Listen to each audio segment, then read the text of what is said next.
You might be able to tell from my channel that I'm a fan of the 2000s, to say the least, and if there was one thing the 2000s had, it was weird electronics. This was the decade to be in if you wanted the Nokia N-Gage. Everyone talks about the weird phones and the Zune and stuff, but nobody ever remembers the robots. Yeah, there were a lot of these back in the day, with very questionable applications. First up, the one that inspired me to make this video, was the Rovio, this beast here.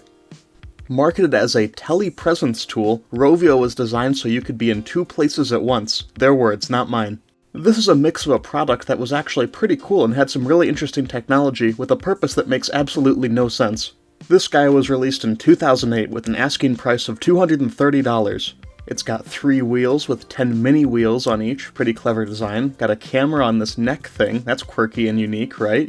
You can see the world in glorious 240p over a wireless 2008 internet connection. Got a microphone, speakers, so you've got two-way audio with this thing as well. Rovio was remotely controlled through either a website or an application you could install on a Windows XP computer. I don't own a Rovio, so I couldn't test it, but it seems like there's a lot of software issues with this thing from what I've read. That seemed to be the Achilles heel here. The software and internet speeds just weren't quite there yet to make using this an easy experience. Even in the promotional videos, the input lag is pretty significant when it's being controlled in just the same room. I can't imagine trying to use this from across an ocean like they claimed you could do. It had a variety of other features to make using it more convenient, like a self-docking function so you didn't have to worry about recharging it. This used a weird infrared beacon system where it would bounce off the ceilings to guide the robot around a room. You could also set it to automatically patrol and record video along a set path. What the hell? You could absolutely get a home security system with a couple cameras for $200 back then, infinitely more useful than this. I really just can't imagine a use case for a Rovio. 2 uses in the home they mention are checking if mail arrived and checking on pets.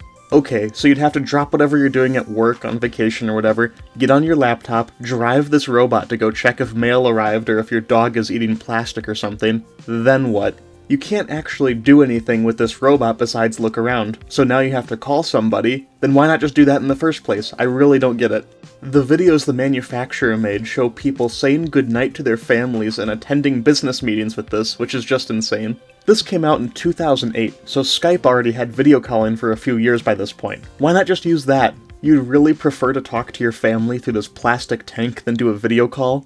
They show it at approximately eye level at this conference table, so what, you'd have this thing driving around on the table during a meeting? I'm sure that wouldn't get annoying at all. And it's not like it has any way of traversing elevation, so you'd have to ask someone to move your dang robot onto the table for you, presumably holding it from the back with one hand like a snapping turtle. It really does remind me of a snapping turtle. My first instinct when I see this thing is that I probably shouldn't be standing in front of it. And guess what? Rovio was actually the most successful telepresence robot. Yes, there were multiple. iRobot gave it a shot, not the Will Smith movie, but the Roomba company. The Connect R was a Roomba with a camera attached, somehow even less practical than the Rovio. This one was announced in 2007 and cancelled the same year. Hardly any information exists about it, but it sounds very similar with a focus on the idea of being a remote stand-in for a person. It was even going to have that automatic navigation feature. Presumably they realized how dumb of an idea it was and decided to focus on making money hand over fist with Roombas instead. They were going to ask $500 for this thing. Absolute insanity. It still made Time magazine's list of museum-worthy products, right up there with the lawnmower Remington made. Yeah, belongs in a museum alright.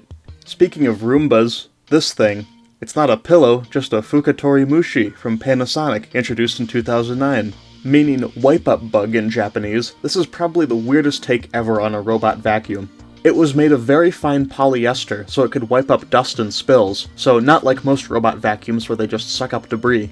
It moved around like a worm and would feel around for stuff on the floor with this light thing at the front which would turn red when it found something to clean. Could you imagine visiting someone and seeing this crawling around their house? If you were ever having people over and wanted a conversation starter, here you go. I couldn't find much more information about this thing. Maybe it was only in Japan. The designers of it said that users will grow fond of it after having it around for a while. That's exactly the word I used to describe vacuums. Fond. The cloth on it had to be replaced every once in a while, which reinforced the whole idea of this being a thing you take care of like a pet. There are products with multi-million-dollar marketing budgets that I forget about the second they aren't in my direct field of vision, but I'll be thinking about this thing every day until the fucking bombs drop. If anyone knows where I can buy one, please let me know. This beast is unknown even to eBay. The 2000s was the peak of the tech for the sake of tech era, with brilliant things like the Sony Rolly. Ever wanted a music player with arms that was also $400? Because this sure was that. It would dance to music played on it, either automatically trying to match the beat, or you could load it with manually made files that would make it dance better. It also had wheels, which is a really missed opportunity. They didn't make it roll away if you played Nickelback. We've talked about robots for the consumer market, but the ones for other uses are even more crazy. There's one made by Hitachi, the company famous for making computer parts and industrial equipment. What'd you think I was gonna say? Emu was a robot that could move around and talk with a vocabulary of 100 words. They really talk up the natural motion of its arm, but every other image of this thing has it in the Tenahaika Banzai pose.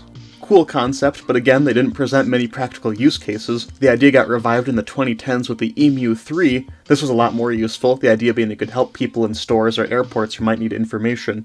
They also tried to market it to businesses for use in offices as a workmate. I have no idea what work this goober could be doing, but sure, whatever. I just feel like I'd be tripping over it all the time if this was at my workplace.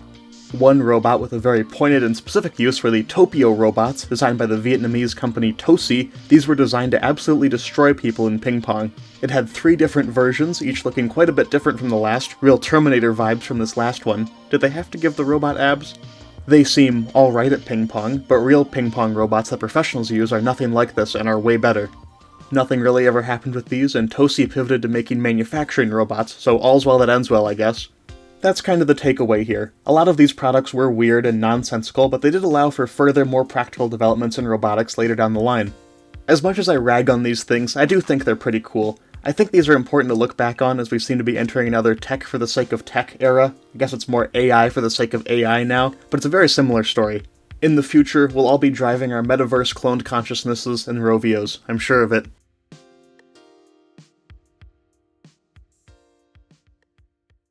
对不起，您拨的号码是空号，请查明后再拨，谢谢。